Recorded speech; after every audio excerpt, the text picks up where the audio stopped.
Hello everyone, welcome to my blog. তো এই দেখো, আজকে আমরা বেড়াতে যাচ্ছি সাউথ ইন্ডিয়া। তো তোমরা সবাই ক্যাপশন দেখে অবশ্যই বুঝে গেছো। তো অনেকদিন পর একটা ব্লগ নিয়ে আসছি। এটা অনেক বড় ব্লগ হবে, পুরো ট্রাভেল ব্লগ। তো তোমাদের সাথে অনেকটা ডিটেলস শেয়ার করব। এটা আমাদের 12 দিনের ট্যুর। তো চলো, আজ থেকে স্টার্ট হলো। প্রথমেই আমরা চলে গেলাম ছাতনা স্টেশনে। ওখান থেকে যাব আমরা খড়গপুর জাংশন, কেজিপি। ওখান থেকে আমাদের রাত্রেবেলা ট্রেন আছে।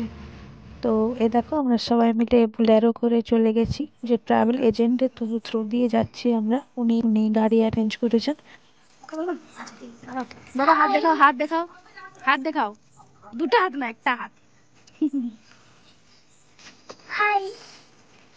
আমার বাবা আর মা দেখা করতে এসে আমার ছেলেকে চকলেট, কুরকুরে, লেজ, বিস্কিট, কেক এই সকল দিয়ে গেল। তো যাই হোক, আমরা কতটা খেতে পারবো জানি না। এই দেখো, আমরা লোকাল ট্রেনে চেপে গেছি। আর এমন অবস্থা, যেতে যেতে আমার শাশুড়ি মার ফোনটা গেল খারাপ হয়ে। কি হলো হঠাৎ করে বুঝতে পারলাম, হয়ে গেল কিছুতে আর খুললো না। তো যখন রাস্তা দিয়ে ট্রেন দেখছে, আমার ছেলের খুব ফুর্তি, ও ট্রেন দেখতে ভীষণ ভালোবাসে। আর তখন সরস্বতী পুজো চলছিল যেহেতু, তাই সরস্বতী পুজো এদিক ওদিক হচ্ছে, সবাই নাচ টাচ করছে আর কি। ফাইনালি আমরা খড়গপুর পৌঁছে গেছি। তো এই দেখছো, আমরা এখানে বসেছি কারণ প্রচুর মালটাল আছে, এই সকল নিয়ে কোথাও যাওয়া যাচ্ছে না। আর ওয়েটিং রুম পুরো ফুল আছে, যে আমরা ওখানে যেয়ে বসবো। তো এত মশা ওখানে, যেসব মশা মারার ধূপ ওখানে অ্যারেঞ্জ করে তো সবাই ওটাই জ্বালিয়ে বসেছিল। তো যাই হোক, আমাদের রাতের বেলা ডিনার এখানেই আমরা করলাম স্টেশনে, কারণ যে কাকুটা নিয়ে যাচ্ছে সে খাবার টাবার সব কিছুই এনেছিল। তো এর প্রচুর ট্রেন আসছে যাচ্ছে। আমাদের ট্রেন আসছে না। আমার ছেলেও জেগেছিল 3:30 পর্যন্ত। তো কত লেটে ট্রেন চলছে, 3 ঘন্টা 11 মিনিট লেটে চলছিল ট্রেনটা। মানে রাত্রিবেলা 3:30টার সময় ট্রেনটা এসছে। তো উঠেই কোনো রকম ঘুমিয়ে এবার সকালবেলা তারপর আমি ভিডিও বানাচ্ছি। দেখো, ট্রেন চলছে আর আমরা প্রায় উড়িষ্যা ঢুকে গেছি। তো এখন ভালো লাগছে, কাল রাত্রিবেলা খুব কষ্ট পেয়েছি মশার কামড়ে।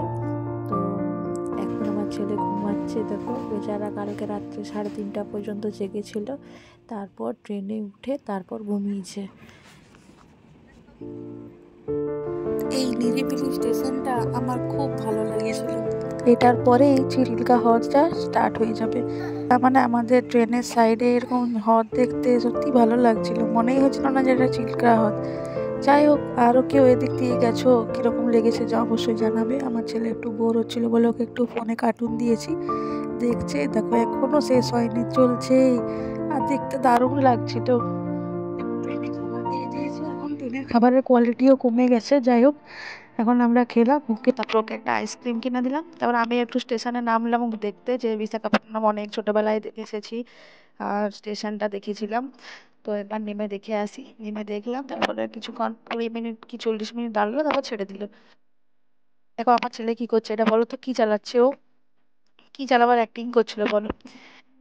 তারপর গোদাবরী দিয়ে এলো, কিন্তু লাইটিং দিয়েছিল ঠিক আছে, কিন্তু রাত্রেবেলা এতটা ভালো শুট করতে পারলাম না। তো চা, ট্রেনে চা খাওয়ার মজাই আলাদা। এটা হলো আমাদের ডিনার।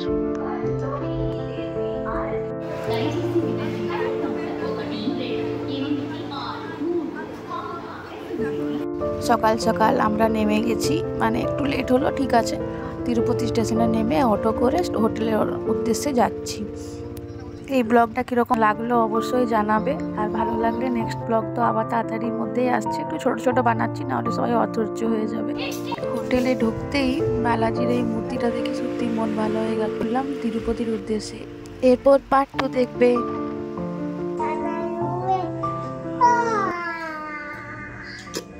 I'm so tired.